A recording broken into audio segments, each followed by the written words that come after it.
Welcome to another episode of the No Ceilings Podcast. I'm Tyler Metcalf, joined as always by Tyler Rucker. Rucker, how we doing? How the heck are we, ladies and gentlemen? I am fantastic, Metcalf. I've had a heck of a Monday. Oh, yeah. Oh, I'm spitting fire today. But it feels good to be back talking basketball with you. It's every time we take a little bit of breathing room, it feels like we haven't talked forever. So I feel fantastic. I just needed some space. You know, you're getting a little clingy. I just need a little space. The funny thing is we've been talking literally more the last 2 weeks than we probably ever have because of stuff going on. So. But I'm great. This is a really fun time of the year when we get to sleep and we get to breathe. And I usually don't do that. I just go back and start watching all the summer league stuff and get the itch to watch, high school film. I don't. But how are you doing? How are we holding up? Hanging in there, hanging in by a thread, but excited. Life is good. All good things, very exciting things. Just a lot of things all at once. But like you said, it's summer league time, and it's that perfect time of the year where, if how a guy played fits your narrative, you get to take a victory lap. If it doesn't, then summer league is dumb and it doesn't matter anyways because it's exhibition basketball. So everyone wins. You love it. It's the absolute best. And I think there are important things that you can learn and get excited about and be concerned about, but you also don't want to overreact either way this time of the year. But it's fun to see these guys starting to play together and get some sort of chemistry and at least some looks in their new colors. Yeah, fun time of the year for overreactions. As Metcalf said, you get to either be right out of the gate, or you get to be like, "Hey, it's summer league." It's my favorite thing to do.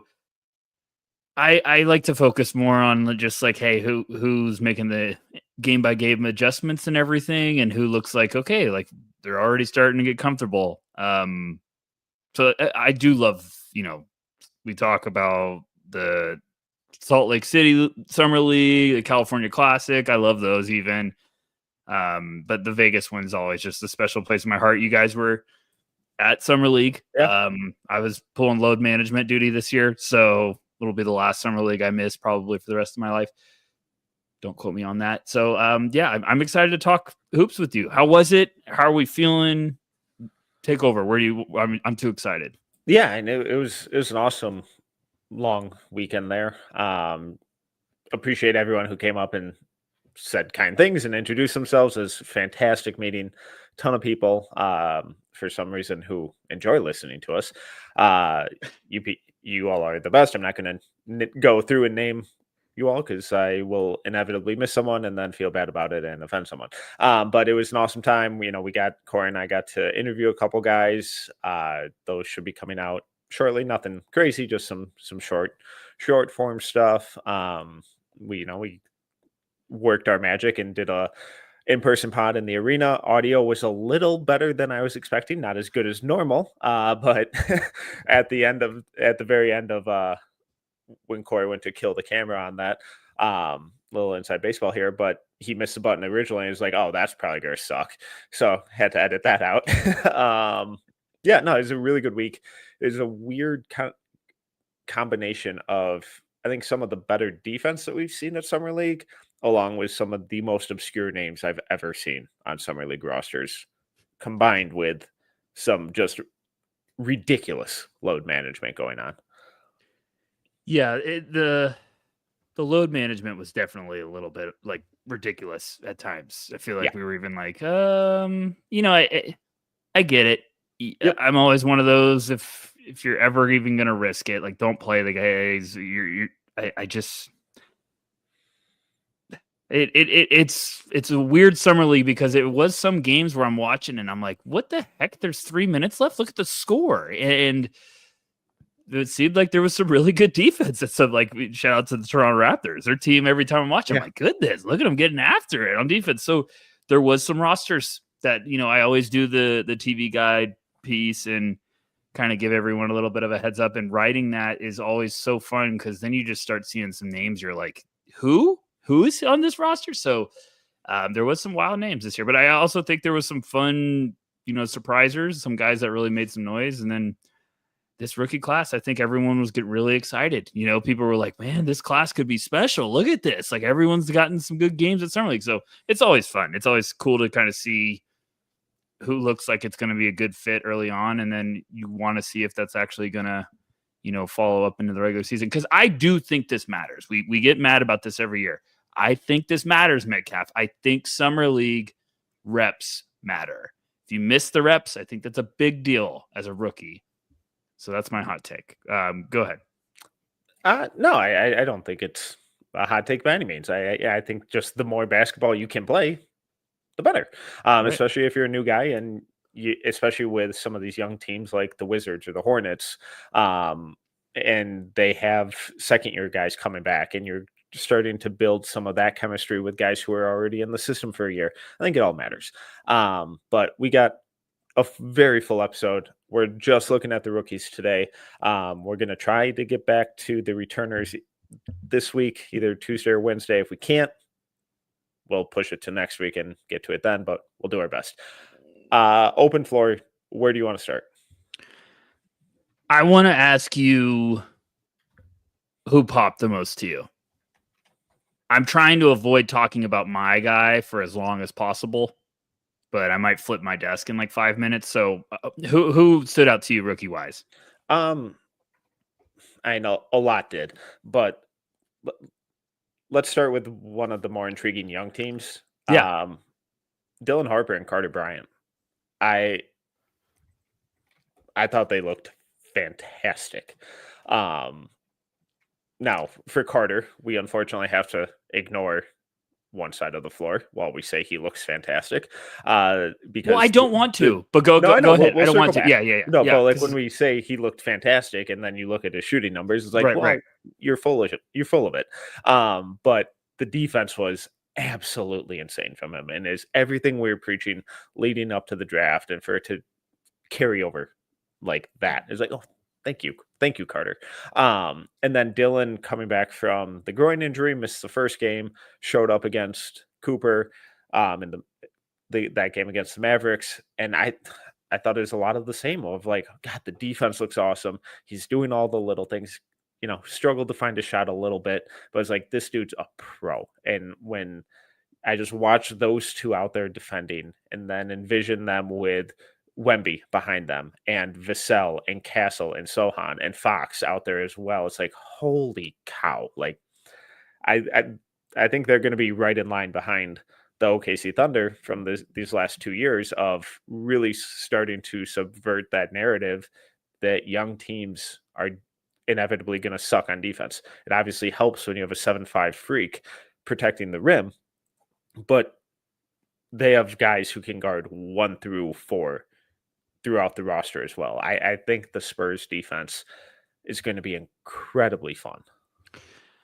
I wanted to start. I'm just too excited, so I'm a little all over the place starting this. So everyone bear with me. It's going to get rolling in a hurry. I wanted to start kind of saying I thought a lot of this rookie class looked much better than the numbers are going to show.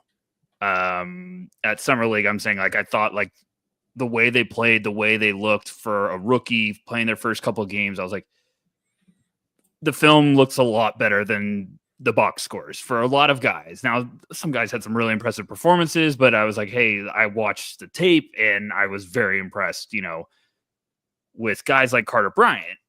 Carter had me, and like, I get to a point where I don't overreact because I go back and obsess and watch film like even more, because I'm like, am I really just saying this? Is it just Summer League? Carter had me at a moment, Metcalf, going like, his defense is so damn good, they're gonna have to play him in the regular season as a rookie. I don't care what he's struggling offensively right now. I was like, it's that good. Mm-hmm. It was like, I was like mesmerized watching how competitive Child KOC. I posted a clip about Carter Bryant. I think KOC was like, he's playing like it's game 7 of the NBA finals, and I love it. And it's like, that's Carter Bryant. That's everything we've heard. And you're gonna get a scary player with him. And I thought Dylan looked just the way Dylan should look. Like, he struggled box score wise, but I think he had one rough shooting game, and thought with Dallas, he had plenty of the flashes where I'm like, there he is. That's him. That's Dylan Harper. That's why you get excited. So they look both fantastic. I think they're both going to contribute in a big way for this team right out of the gate. I really do think so. And I keep thinking to everyone, like, Dylan landed in a perfect situation. They don't have to rush him. They've got Fox and Castle, so just let him be your juice off the bench that also gives you a nice dynamic. So I think it's just, they look fantastic, both those guys. Much better than the box scores will tell you. And for how much Carter struggled in terms of scoring, I thought the process was right. It didn't feel like he was forcing things. It didn't feel like he was playing outside himself or taking bad shots. He just couldn't buy a jumper to save his life. I think he'll get there. I think the mechanics look good. I think the decision-making looks good. The off-ball movement, all that kind of stuff looks really encouraging. So what type of impact he ends up having, he's obviously going to have to make shots at some point. I think he will. But if he doesn't, his rookie year, the minutes will probably fluctuate pretty significantly. But he has a day one elite skill, and it's all of his defense. Did you, by any chance, I don't mean to put you on the spot here, did you see his last game? I did not. Okay. I want you to go watch it when you have time in your life. He got red hot from outside, and it feels like his shot slowed down like a turn of the knob. And I was like, and it was that way the whole game. But from the first shot, it looked way more like not freaking out to get it up really quick. And I was like, I think he's prone to getting a little too amped up. I think we saw that in the tournament game where he kind of got bullied by Cooper in that Duke game where he had, I spent the previous 2 weeks hyping up Carter, and then he has this big matchup and craps the bed. So that was unfortunate timing. But you could also tell in that Mavs game that he came out with a little extra pep in his step, wanting to redeem himself a little bit for it. And he did on one end of the floor, but I do think he gets a little overeager. He looks like someone that's been told you got to speed your shot up. And I think all of a sudden he got to a point where he's like, wait, I have more room to shoot than I'm thinking in my head. So like the last game, I think it was the game they got blown out. Oh yeah, it was against Charlotte, who won the title, MVPs. He went 4 for 6 from 3, but the first 3 he took of the game, I was like, it was good balance. It was like slower. It wasn't like over the top slow. It was just clearly like you don't have to rush this.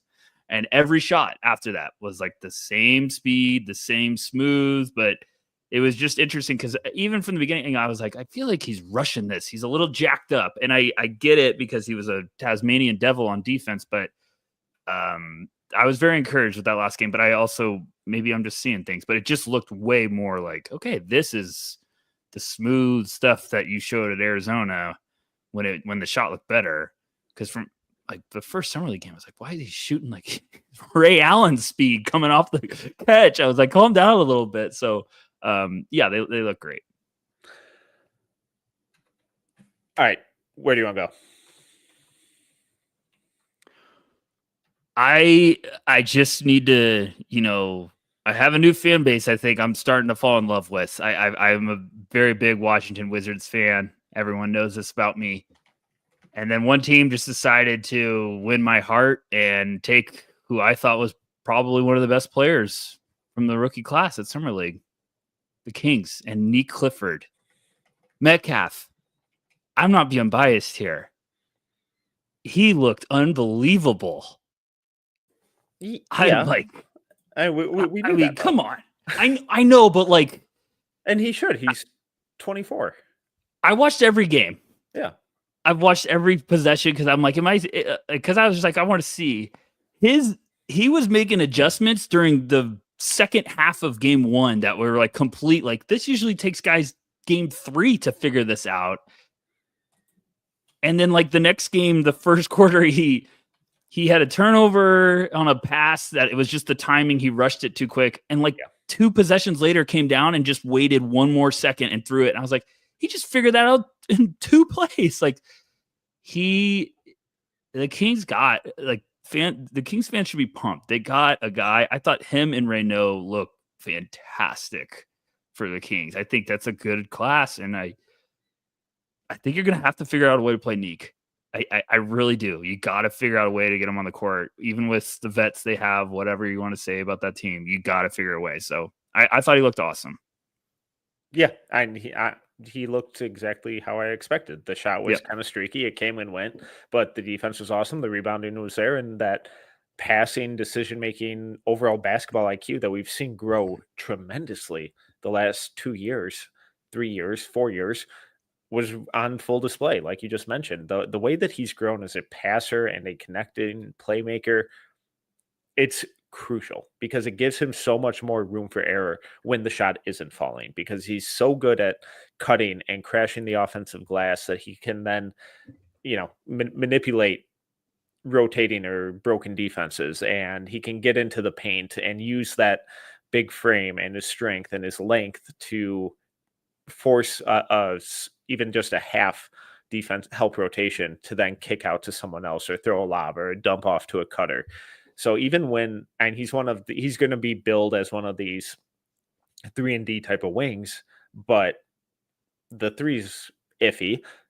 And there's so much more to his decision making, his facilitation, that probably wouldn't have been there if he didn't go back to school this last year, and definitely not the year before that.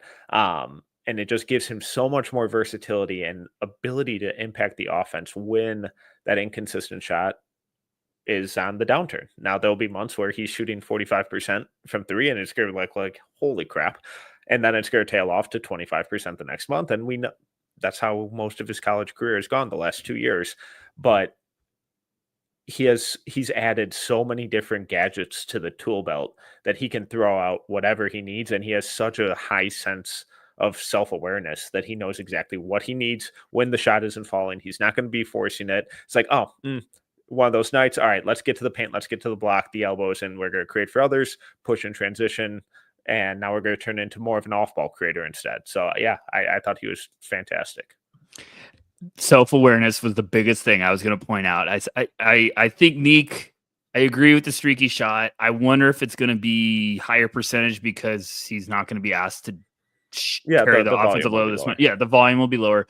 But he is so good, and he showed it at Summer League. If you watch those games, he hits a step-back three, next possession, shot fake, drive, slam. Like, he's so good at understanding, I set you up now for the next play. I can get you to come out here, respect this, and attack. And I think he's good in the mid-range. He had that dribble sequence fadeaway against, I think it was Cleveland, that it was just like, oh my goodness. So he's got great footwork. He can get downhill. He's slithery. He's got good size. And I loved hearing Scott Perry on the interviews be like, hey, look, we're trying to think about giving him playmaking or point guard responsibilities at time. And I was like, there you go. You're getting creative. If he can hold up, absolutely. But I think it's just in a set, you'd love him to be able to shine because he's such a good passer that I think people thought that, but they didn't give the appropriate appreciation. You know what I'm saying? Because like he had a couple plays. I feel like he had a defensive rebound that was a big boy rebound, went up court and then threw just like a gorgeous dump off. And I was just like, man, this dude's playing another speed right now. And I know everyone's clapback will be, you're hoping that an upperclassman is doing that, but I'm like, we've seen plenty of older seniors come through Summer League right away that don't look like this. So I think he just looks like a stud. And I also he keeps getting better every year. I don't understand why we have to say like, he can't get better because he's older. Yes, you can. You can improve parts of your game. So I think Nique looked awesome. And then I thought Raynaud really looked like a heck of a piece for where they got him in the second round. He looks like a really good rotation big who provides a totally different change of pace. That you may have something. Like I agree. The rotation where you're like, we might have something. Yeah, like year 2, year 3. Like, oh gosh, this could be something. Right. Yeah. Like I'm not saying he's coming out of the gate starting next to right or anything like that. But as the third center off the bench, maybe second, depending on how that center rotation unfurls. But I think the 5-out floor spacing, can give them some interesting looks. I kind of hope that they experiment just like a little bit early in the season with him and Sabonis. Just like give me like 2 minutes at the end of the first quarter or something silly. He Just to see probably how it could. looks. Yeah, it's a unique enough combination that I would be like, well, why not? Like, let's just see. And if it's a disaster, then cool. We're never going back to it again. But he looked. I thought he looked really encouraging. Yeah, absolutely. Well, let's move on. What do you got? I've displayed enough self-restraint. We need to talk about the next Dwight Howard, Joan Beringer, who had another guy that looked better than his numbers. I think that first game was the most impressive single game performance in Summer League. I agree.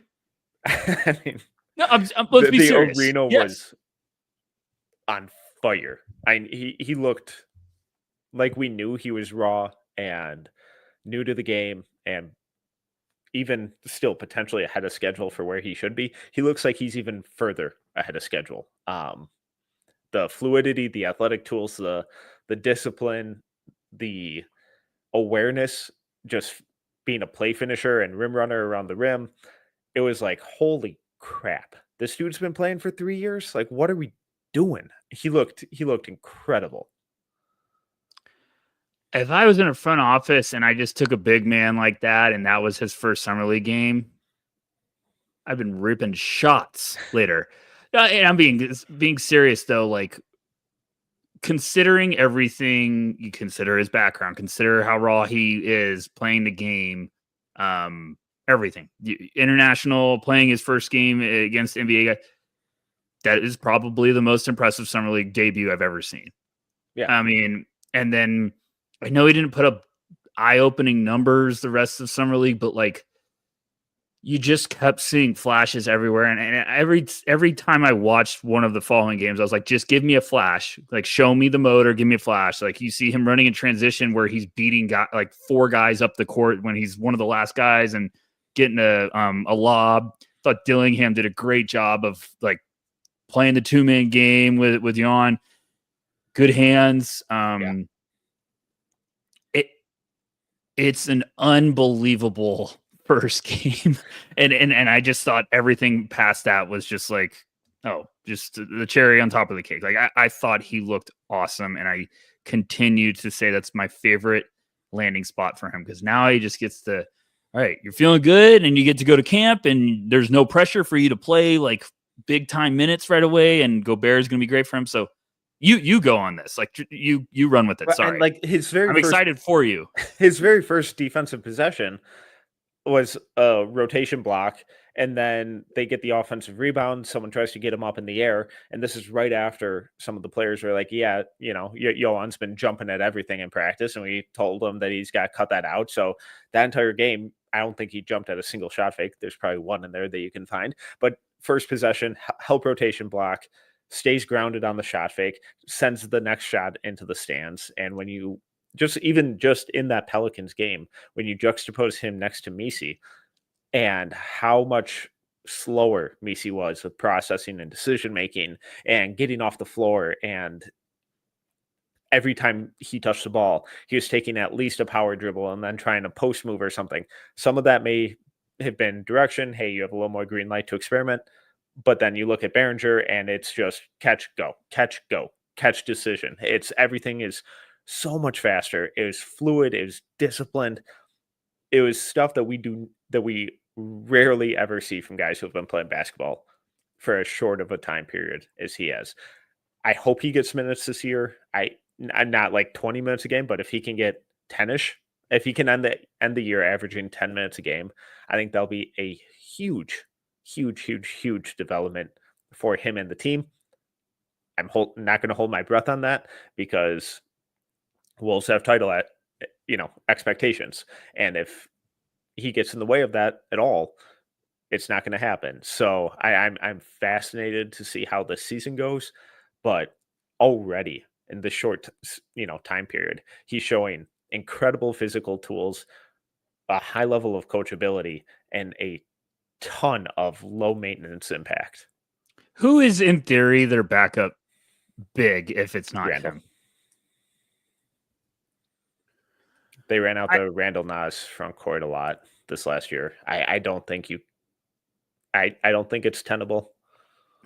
I'm a big get your guy reps in the G League. I think with him, I would want him around the team as much as I could.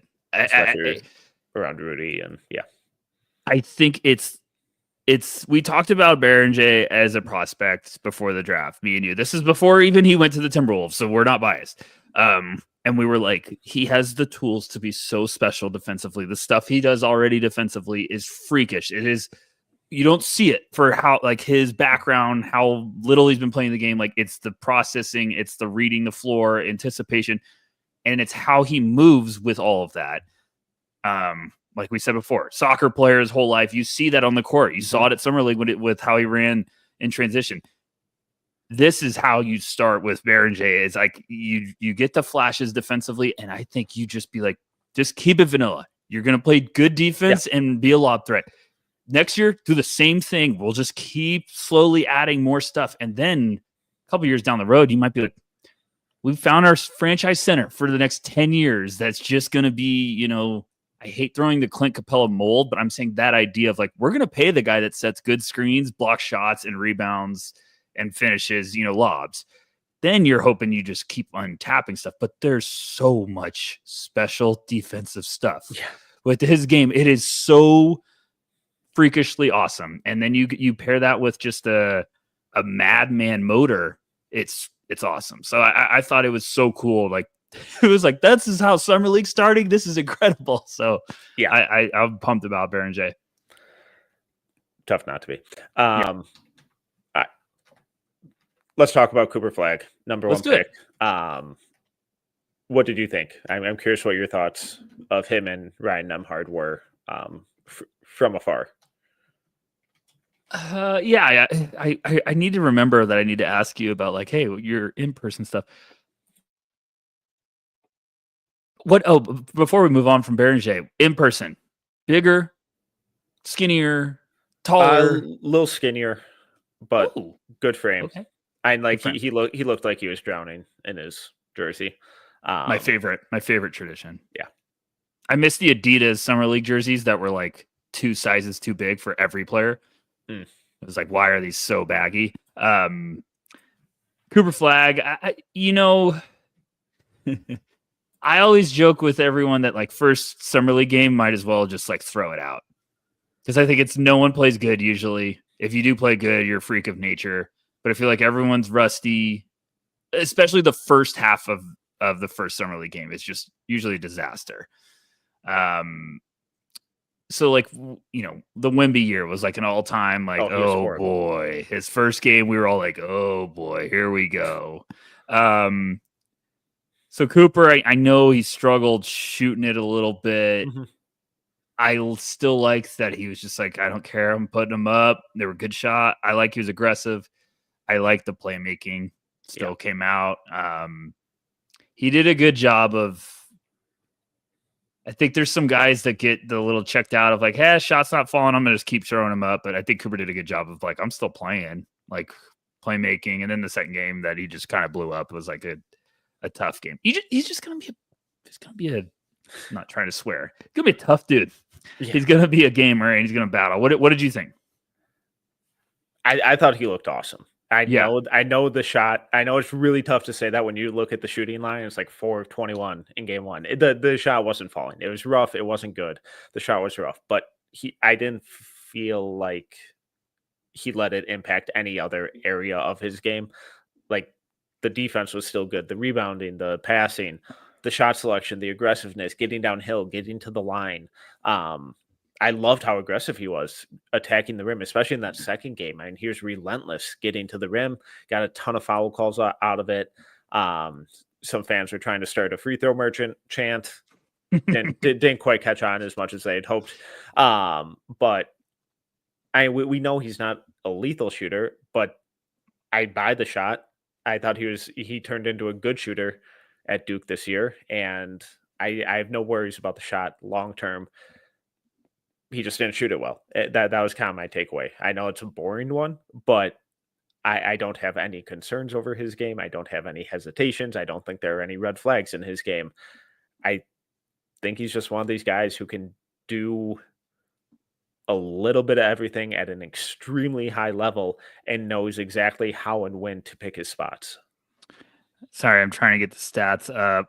Yeah, so he played 2 games, averaged 20.5 points, and shot around 37% from the field, or 35% from the field.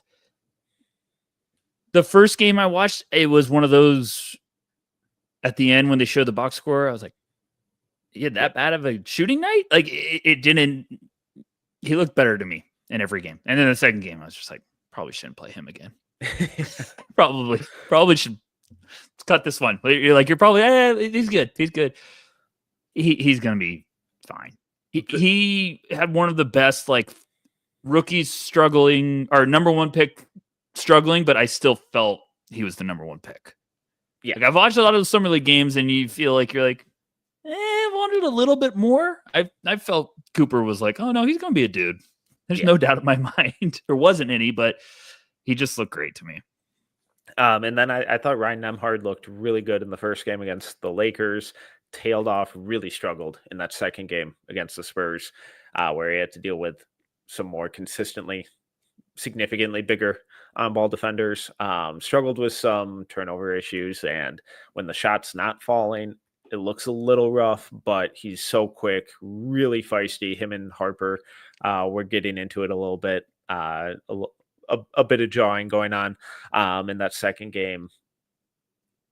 I'm definitely intrigued. The sizes, it sucks. I hate when the eval comes down to this, like, man, but he's small.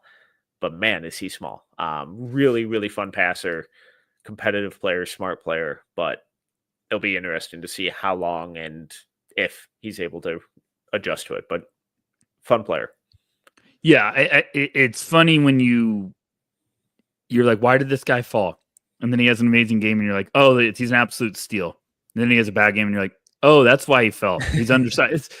He had a couple. The playmakers always. I think you get a little experimental after a couple games at summer league. He had one game where he was throwing something. I was like, you're probably trying to feel it out, see what you could get. I still think he's going to end up really good piece for them. Might not be like, hey, you're playing good minutes right out of the gate, but I still think that was a big one. I was shocked he went undrafted regardless. So, yeah, there were a couple of games where I was like, man, Nembhard could play.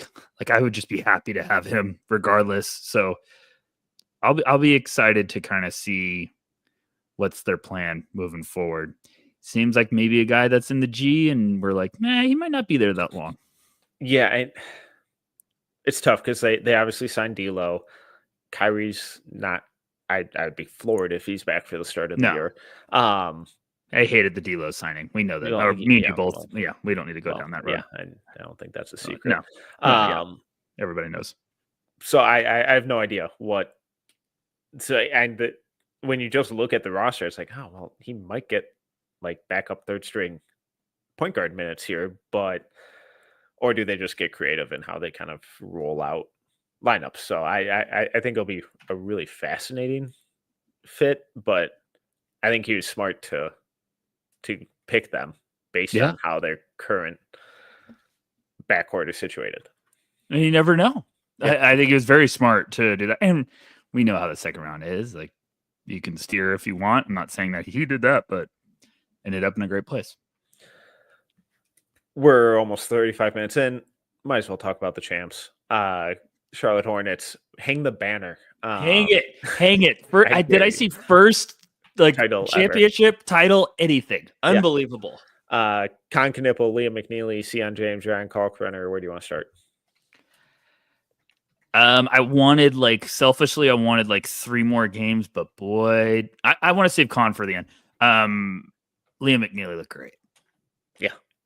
I'm so glad I wasn't in Vegas to be around the Liam McNeeley truthers of no ceiling. If Albert was there and I was there, I would have probably been like, I gotta go to the casino by myself for a couple hours.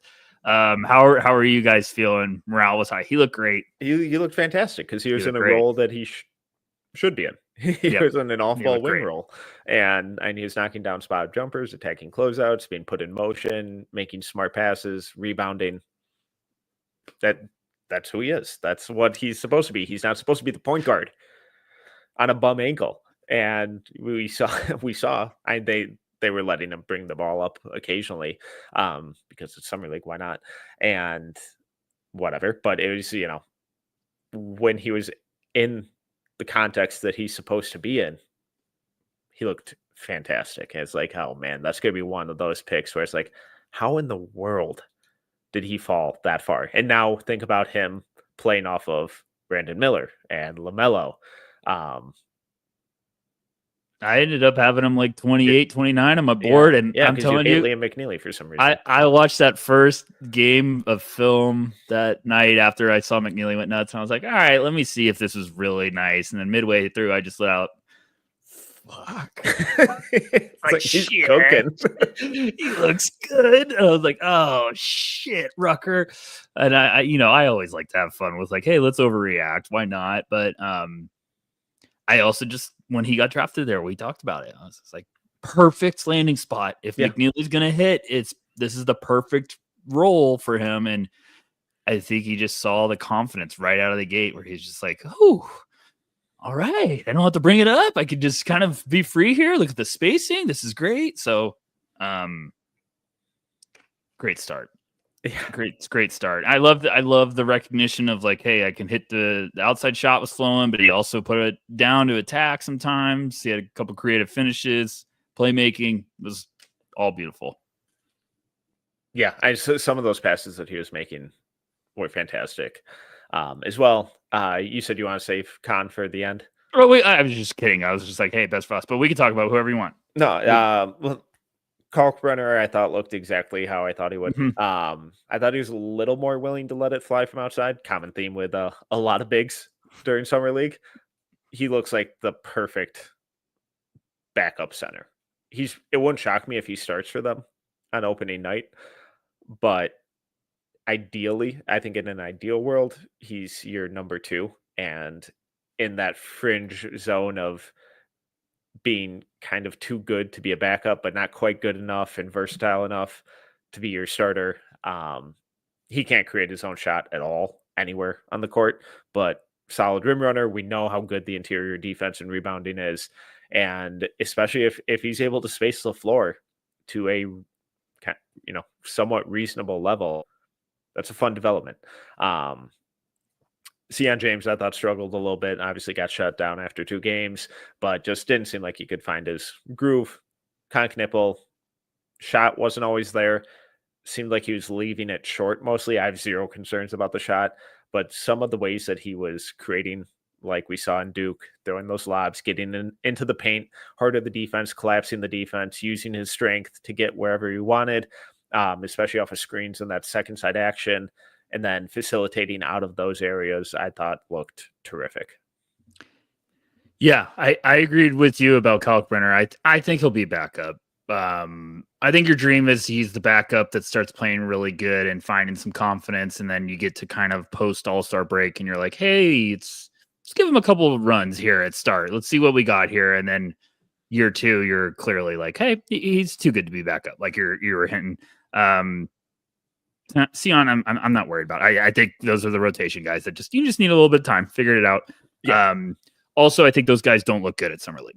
Yeah. I think there's clearly a guy that just like he's not gonna be his best version of himself at this exhibition summer league, loose style. Khan had a rough first game, and I was like, I couldn't be less worried. And then he started getting in a groove, and man, he just makes a couple plays that I watched. I finished all of his stuff today, and kind of was just sitting there. I was like, could he win him Rookie of the Year? I was like sitting there. I was like, would it shock me? I know the heavy money's on Cooper, but I always like, could there be some wild card that just goes nuts? And I'm watching Khan and just how much better he gets, and the feel, the playmaking, and so you don't think the voters will want to give Beringer Rookie of the Year and Defensive Player of the Year? It'll just be one or the other. It might be one or the other. I don't know. It's just Collin just looked fantastic to me. Yeah. I think he looked exactly what you saw Duke. You keep expecting him not to be able to get past guys, and he gets past them. You keep expecting him to be like, oh, he can't get a shot off. He shoots with guys all over his face, and he hits, threes from 5 feet beyond the arc, nothing but net. Collin's just a bad dude, man. He's really good. He's really good player with good footwork. I just, every time I watch him, I'm just like, he's quicker than you think, and he's faster than you think, and that shot is just dangerous. He's got great feel, and I think if you've got footwork and feel, and you can shoot, you can be a dangerous human. And then he's really strong. So strong. It's just, I think he's going to be I think Charlotte hit this out of the park, this draft class. And I know Hornets fans are uncomfortable right now hearing that. You guys just be happy, breathe. This is a big one for Hornets fans for years to come. So I like it. Where do you want to bounce to next?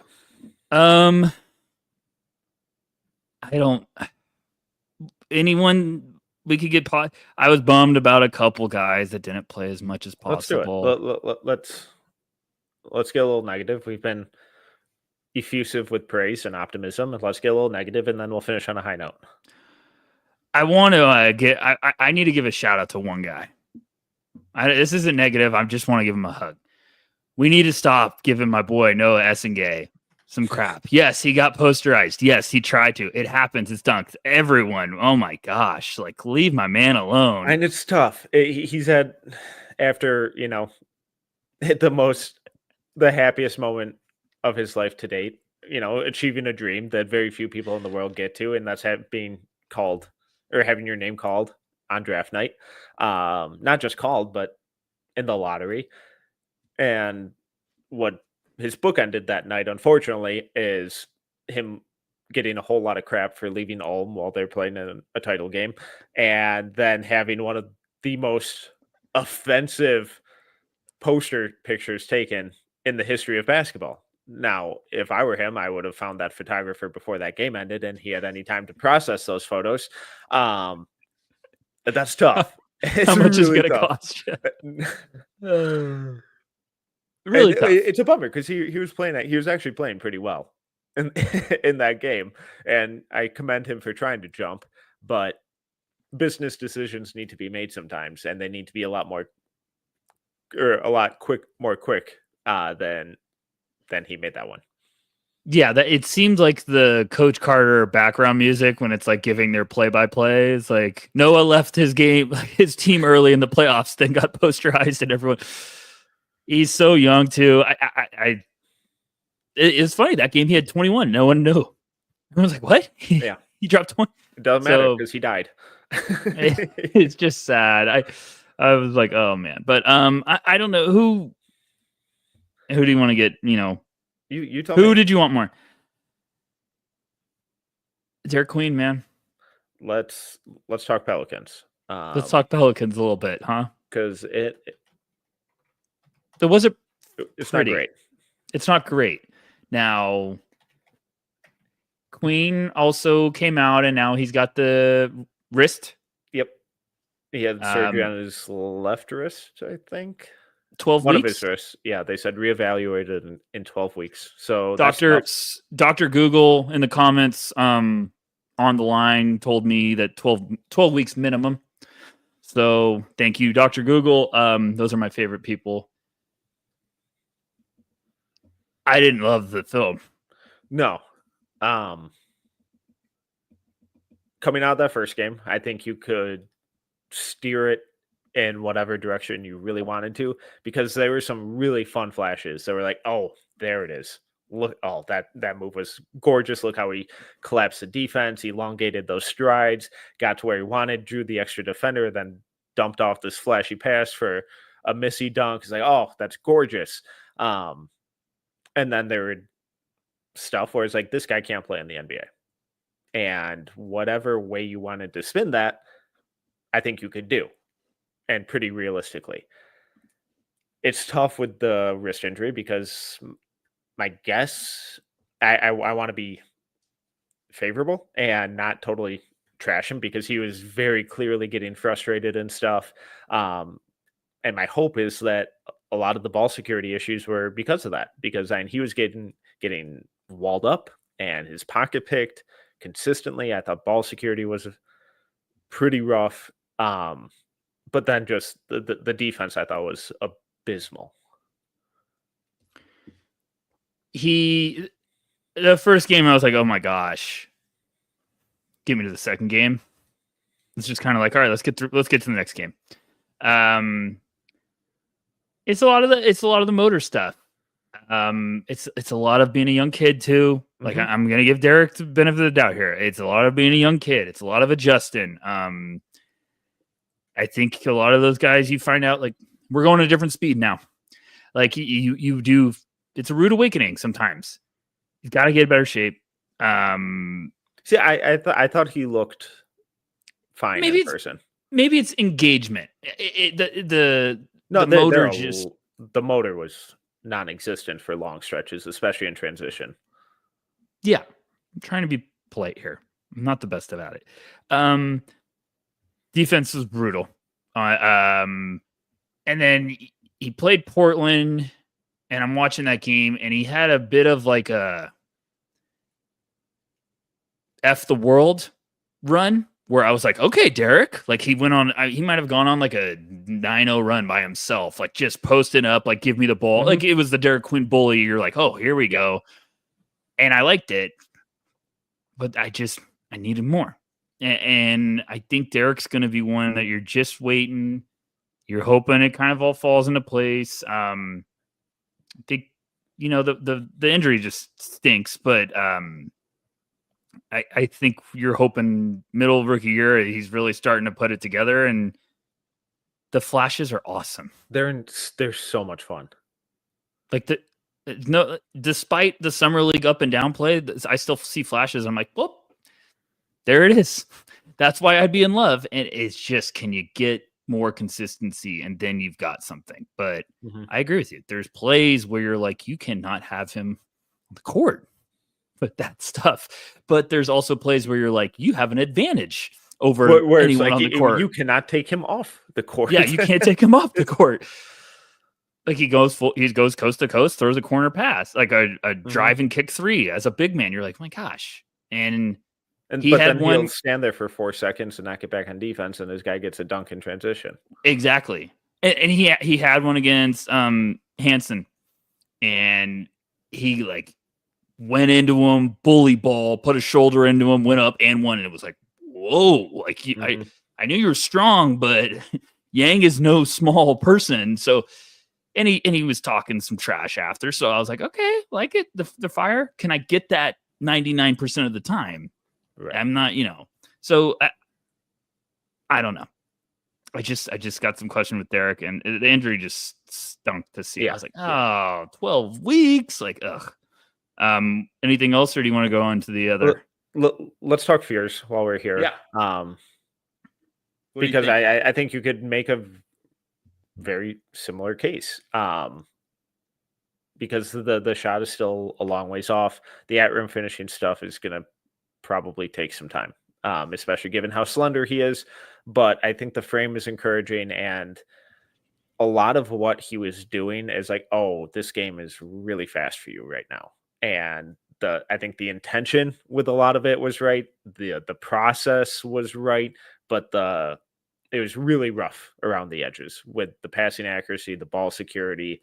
I loved how physical he was on his drives, really getting into defenders, getting low, creating that contact and separating or drawing fouls. I think that stuff really translates from level to level. And him having that mentality, I think, is really encouraging. He was just as bad on defense as Queen was. That end of the floor might be a total disaster for the Pelicans, and having both those guys out on the court at the same time might be tough. Might be really tough, especially if neither of them shoot it. That's like, oh my God, we're in the worst case scenario here. So it wasn't a good week, but with both these guys, I think there's also a lot to point to where it's like, oh man, in 3 years, these guys could be an incredible offensive duo with how they create shots for themselves, everyone else on the court draw fouls, get to the line, put the other team at a disadvantage in the blink of an eye. There is a very realistic outcome where that happens. And it sucks to kind of keep going back to this. The problem with that is that that's 3 years down the road, and they continue to trade away their short-term future or their short-term assets to everyone else. And I think I think Fears is going to be a really bad rookie. Doesn't mean I'm out on his long-term projection or potential or anything like that. I say this with a lot of young point guards because it's a really tough position to adjust to. He's going to be bad this year. And you just have to watch the process, ignore the numbers, and watch the film. He's going to be bad. Yeah. I will tell this to everyone. I have people that come at me with like, hey, turnovers in Summer League as a guard, way too many. I'm like, if you think a good guard is going to come into Summer League and not have a game with tough turnovers, you are in for a rude awakening. It is immediate adjustment to a different speed. It is, you're going to have that. The biggest thing you should be looking at with guards, how do they progress throughout Summer League? They get multiple games. Do we start to get games with the numbers going down significantly? I think Fears, I liked what I saw from him at Summer League. I thought it was right on. It was what I expected and what you'd hope for. He had a tough couple games where you're like, man, this is brutal. Then he started to get it going a little bit, and you started to see the confidence building, and you ended it with like positivity. I think he had a couple 20-point games to end Summer League, and I'm like, great. That's the perfect way to end. You'd rather have it that way than the other way, where he's ending Summer League just as a disaster. So he's going to be a tough rookie, and it's not because of his talent. It's just the learning curve, the speed, the frame, his body filling out, the shot. But there's just instances where you're like, oh my gosh, this kid has it. The handle, the combination of the handle and the physicality at that size, at that age already, it really, really pops in person. And it's like, oh man, once that game slows down even more for you and your frame fills out, like I think he's going to be a nuisance to deal with. It's just going to take a bit of time. He's going to be a guy that has a good rookie year of learning. Yeah. Growing pains. And then I think, we know the type of worker he is. This is the type of player that plays one game at Summer League next year. Yeah. It's like, shut him down. He's good. So I just, you have to, I think this would have been my expectation if he went anywhere. This isn't just picking on New Orleans. Anywhere. No, we said going up to the draft for months. We're like, I love him, but he's going to be a bad rookie. Yeah, no matter where he goes. We were hoping he went to Brooklyn because we're like, they'll just play him and say screw it. If you have turnovers, we don't care because you just need to play. So like. He had some games where I just, his last game, he had 22, 7, 4, and 3 steals on 7 of 16, 1 of 5 from 3, but 7 of 10 from the free throw line. Perfect. We love to see that. You're getting to the line. He had 5 turnovers. We're like, okay, but it's like, hey, I think he had a game with like 9 to start Summer League or something, one of those first 2 games. So you want to let them learn by trying stuff. You don't want to be like, hey, calm down. You want to be like, no, figure it out. Like you're going to play, figure it out. And I think with Fears, there's so much talent. I think he's going to figure it all out. But just the strides you started to see throughout each game, the progressions, and then you see some of the sequences he can put down, like dribble sequences to get downhill and finish around the basket. You're like, oh my gosh, already adjusting. So I think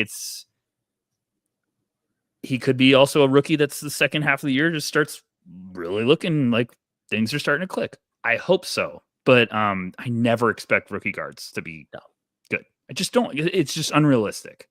If you do have a good rookie year as a guard, you're a freak of nature. And it's awesome. So, but I'm very excited about him. Where do you want to bounce to? Speaking of turnovers and figuring out the game. I don't know if you watched a bunch of my boy Hugo. I really, really like him. He's going to be a good piece. I've never seen a player look more obvious in one game. He had a game of, if you've ever seen The Replacements, the quicksand speech from Keanu Reeves, a.k.a. Shane Falco.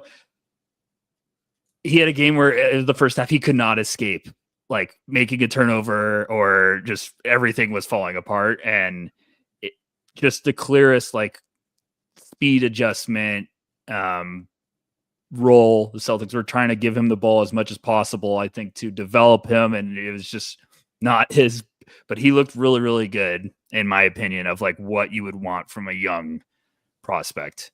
There's some really good stuff. It's just, it was funny. Like, I've never seen him have the ball this much. Not even before Real Madrid, he had this ball this much. So, he's chaos personified. Yes, good, bad. There's not a whole lot of in between. His first game, I thought he looked awesome. Couldn't buy a shot. It's going to be a common theme. I think it's mostly lower body stuff. He like really extends his like right leg out, kind of at like a 45-degree angle, and then has an aggressive knee knock too with that. It's like, oh, it's kind of tough. But whatever. If he figures it out, I think he's going to be a really good player. If he doesn't, he's going to be a fringe guy. The physicality, the size, the physical tools, the motor, they're very fun. And then you see some of the passing flashes, some of the ability to get to the rim in the half court. The transition stuff has always been fantastic. But the way that he was defending, crashing the glass, moving without the ball, especially in that first game, I thought was really fun. So Raw, probably going to be in Maine a lot, but I don't think there. No. I agree with you. I don't think there's so much to tinker with his game because of where he landed. Mm-hmm.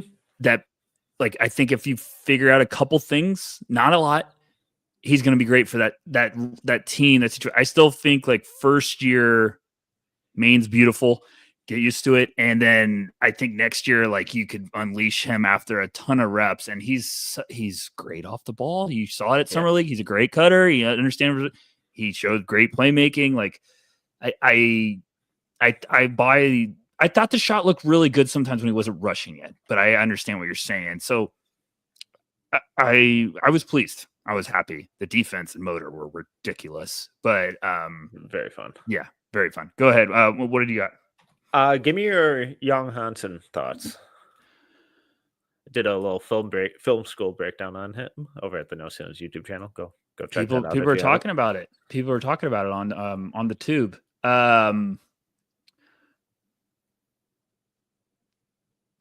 Not what I was expecting. Not or kind. What? Or no, it was. No? yes. Sorry. Like, I wasn't overly surprised.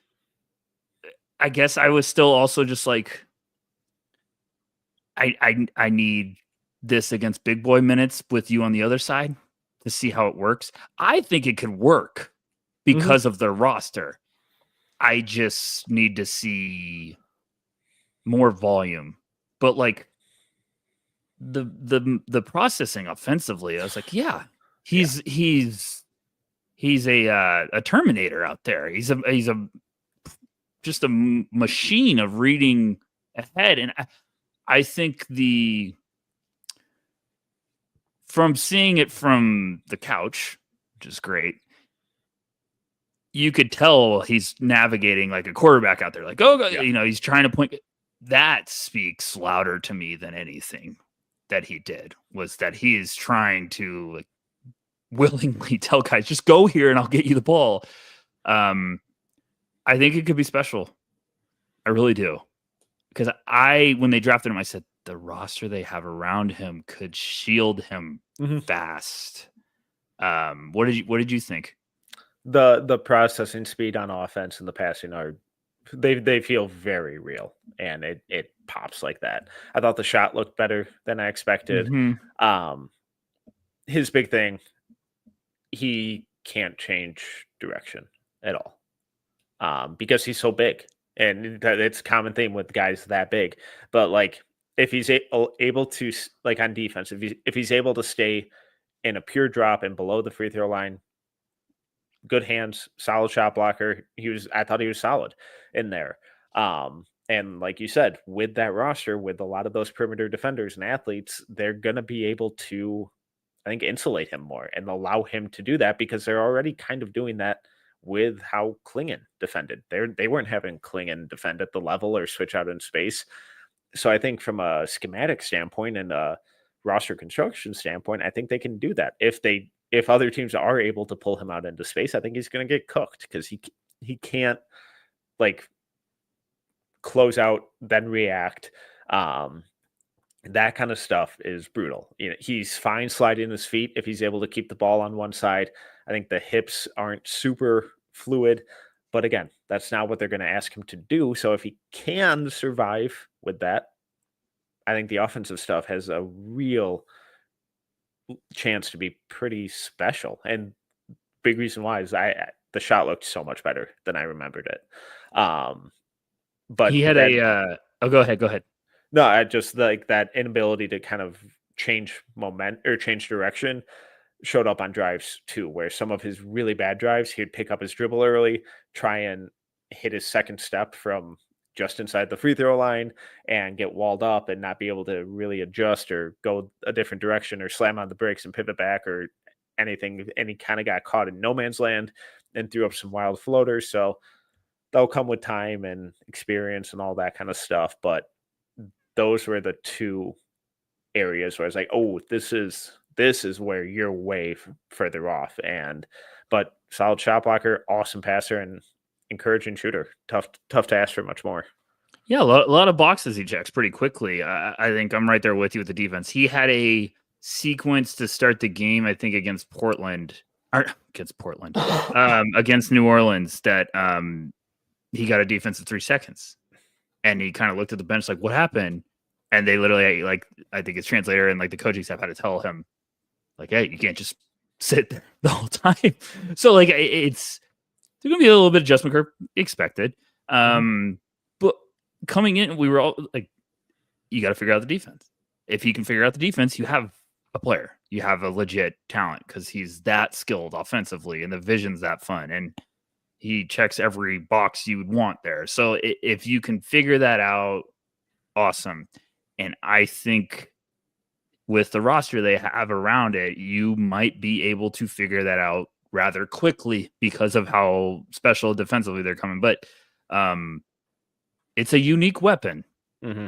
And I think teams now are, not only do you need depth, you need to get creative. You need to have, hey, we could play this way. And, I think Yang now gives you a different type of weapon that you could kind of lean on. And I kind of like the idea of him and Klingon of being like, you take Klingon out, now you put in Yang, who's another gigantic presence, but now the offensive version. I don't know. I like it. Where you want to go next? I don't know, Metcalf. I really don't know. I want to save the Phoenix Suns guys for the returners. Maluach. Let's we could rapid fire some of these. So okay, let's go. Maluach. Thought he looked exactly how I expected him, and I thought they were kind of letting him play a little bit more free. Yeah, it's like, oh, you can shoot. All right, cool. Go show us. Yeah, like it would have been great if he was around the rim more. The rebounding numbers aren't awesome, but it's like, all right, well, it's because they had him spacing and shooting. The shot looked okay. But yeah, and he was fine. I didn't come away from his performance overly influenced one way or the other. Bigs are tough to look good at summer league. Yeah, I will tell anyone that. Unless you're throwing dimes like Yang. Is it Yang Hansen? Yang Hansen? Yang Hansen. Yang Hansen. See, you guys, we're working on it. We're working on the pronunciation. The mispronunciation is never intentional. Jase Richardson looked fantastic to me. Yeah. And the only thing I'm waiting for is, does it just translate to the NBA boys? And that's because he looked perfect. I watched this film. I was like, this is exactly what you want him to be. Now, can you just be this for the main team in the regular season? And I think that's the $1 million question, but I thought he looked great. Yeah. And I found it funny that every single time he was initiating the offense, everything went to his left hand. I don't think he ran off of or used a pick and roll or a double drag going to his right more than once or twice.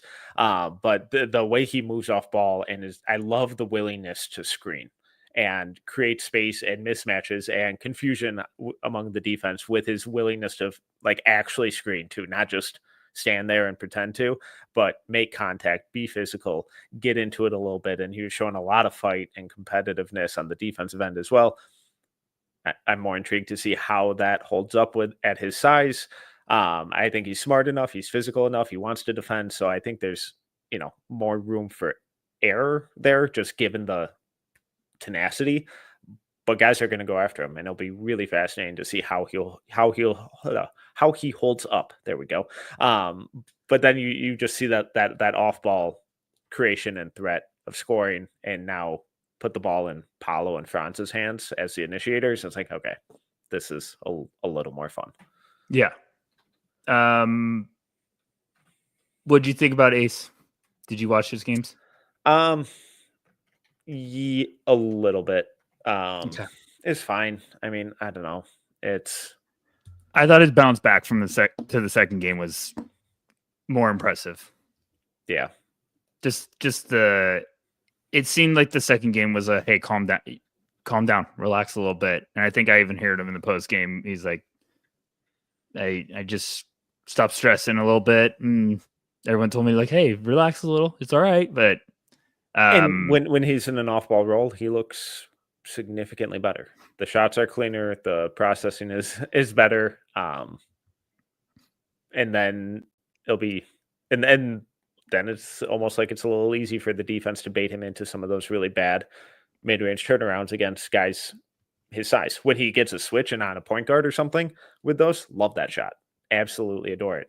When he gets that switch and it's another 6'8" wing on him, less enthused about it. But I don't know. I didn't have overly high expectations, but hopefully he's healthy because unfortunately he got shut down.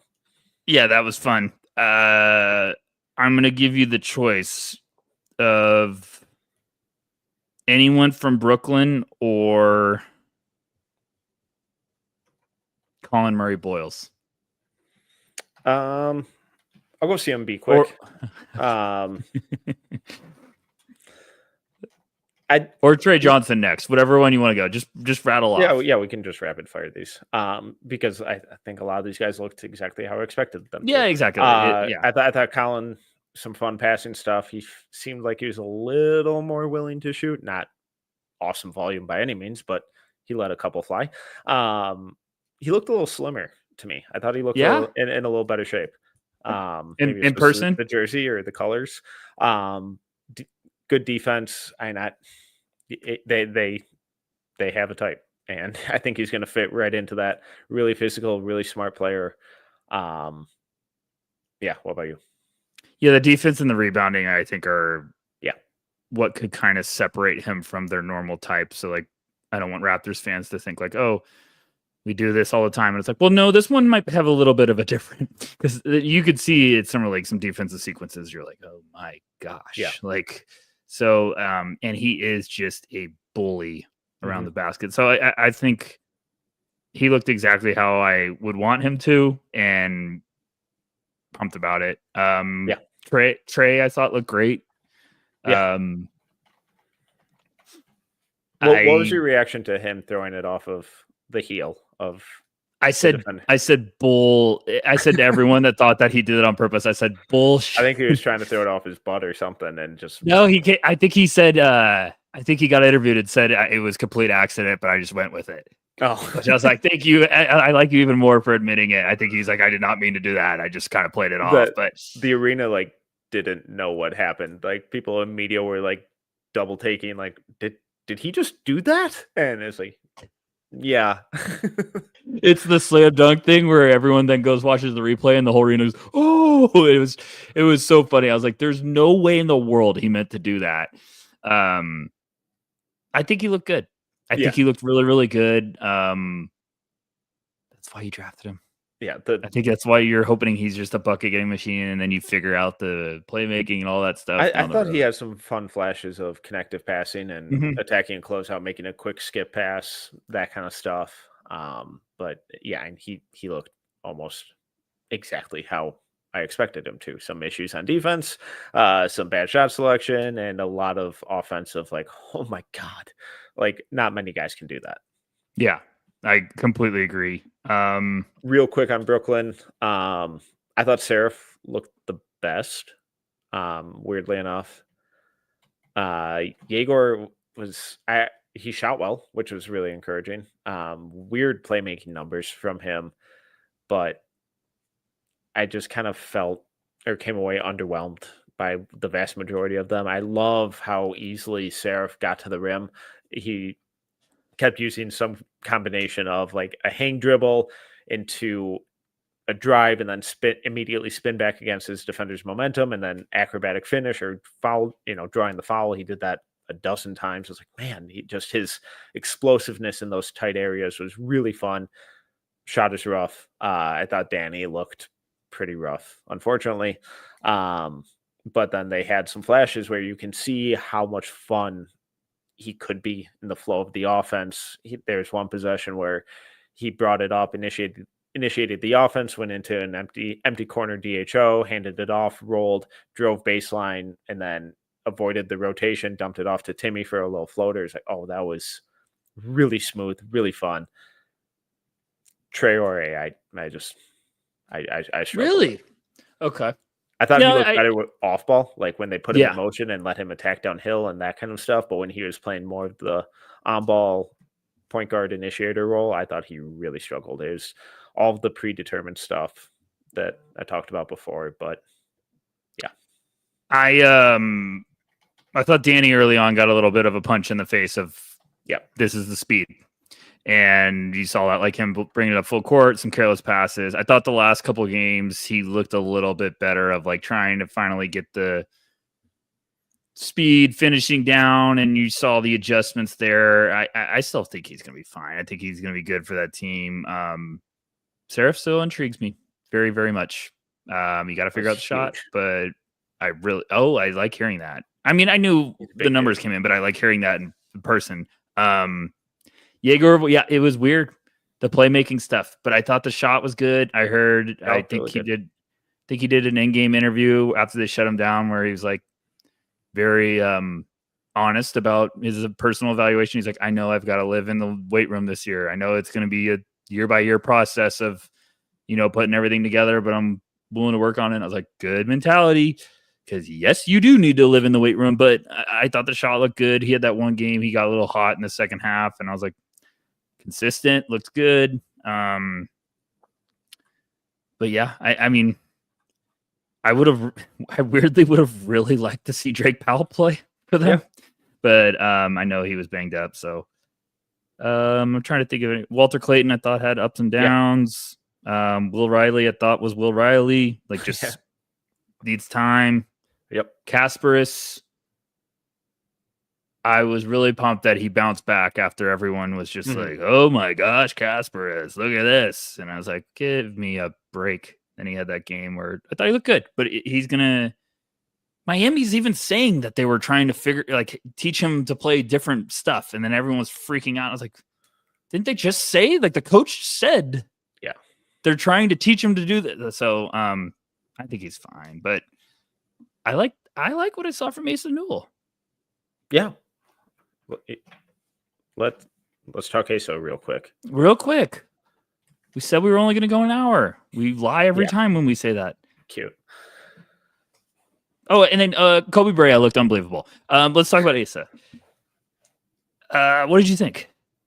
He might just be the most reliable 12-8 guy in the history of basketball. And even like when you don't notice he's on the court, you check the box score. It's like, oh, yes, 12-8. I thought a lot of the cons and my concerns about how he can occasionally disappear from games. I thought that popped up.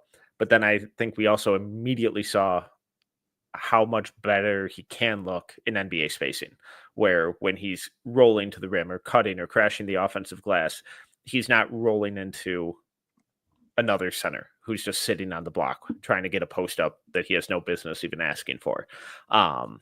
And with that 5-out spacing, I think we're going to see a lot more of the short roll passing and the passing stuff that we saw in high school. I think the modern, sorry to just sound like a broken record here, but the modern spacing and that being surrounded by shooters and athletes of NBA caliber is really, really going to help his game. And I think we saw extended stretches of that for him.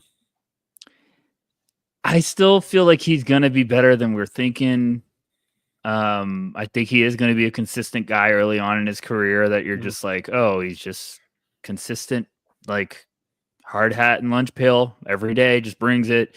I thought he got better as Summer League went on. Like, I think he started figuring out where he can kind of sneak in here. He had a couple sequences where I was like, this might be some of my favorite sequences of like Summer League. I think he had like an offensive rebound and then like I don't know. It was just an awesome maybe it was like a block and then it was an offensive rebound. He threw a corner like pass to a guy wide open. The guy didn't shoot it, drove, he filled his lane in the corner, then got it back and like hit a 3. And I was just like, whew, there you go. That's a nice one. It's just wild how consistent he is, regardless of the setting, regardless of the competition. He's just incredibly consistent. And that in and of itself is a huge skill. And then you think about it, it's like, all right, well, what happens in a couple of years when he gets really stronger? And if the shot starts to come around, and it's like, all right, well, there's a lot to work with there. Is he, Metcalf? I was trying to figure out the other night that if I finally figured out how to put Asa, like, is he becomes a free agent and your team signs him and you're like a playoff contender and you're like, oh my gosh, this is the missing piece. Like, this is the one you're like, oh, he's perfect as the piece to the puzzle to put everything together. You know what I'm trying to say? Like, we always say like the really good 3-and-D guys is like, well, everyone wants to find one. And then the team that finds one doesn't want to get rid of it. Like, you don't want to lose them. So I'm trying to say like Asa just reminds me of like this piece that like you maybe not building a team around him, but you might be like, oh my gosh, if we could get him after like everything kind of, you know, he progresses, he gets some NBA run under his belt. I feel like he's just a really nice piece that you're like, you know, I'm not comparing it 1-to-1, but like the Thunder when they got Hartenstein, like that piece where you're in your head, you're like, we just need that one piece. And maybe it's like a big with rebounding, consistency, and floor spacing. I think that he's got some playmaking stuff too. I don't know.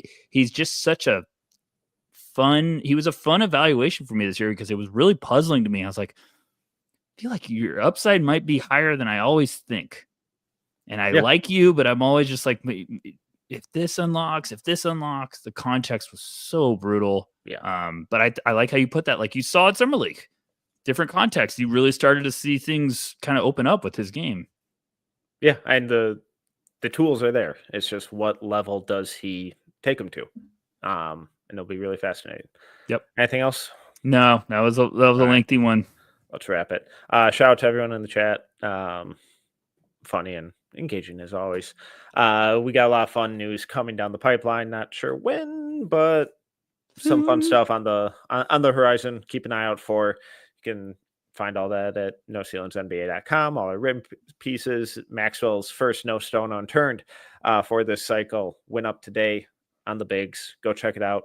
Always really, really fun track record with it too. If you look back at some of the old pieces as well, we'll try and get a episode out either later this week or early next week on the returners and their summer league impact. But until then, you can find all of our stuff, NoCeilingsNBA.com, No Ceilings on Twitter, YouTube, all that good stuff. He is Tyler Rucker. You can follow him at Tyler_Rucker. I'm Tyler Metcalf. You can follow me at Team Metcalf11. If you enjoyed this episode, rate, review, subscribe, all that good stuff. Till next time, see ya.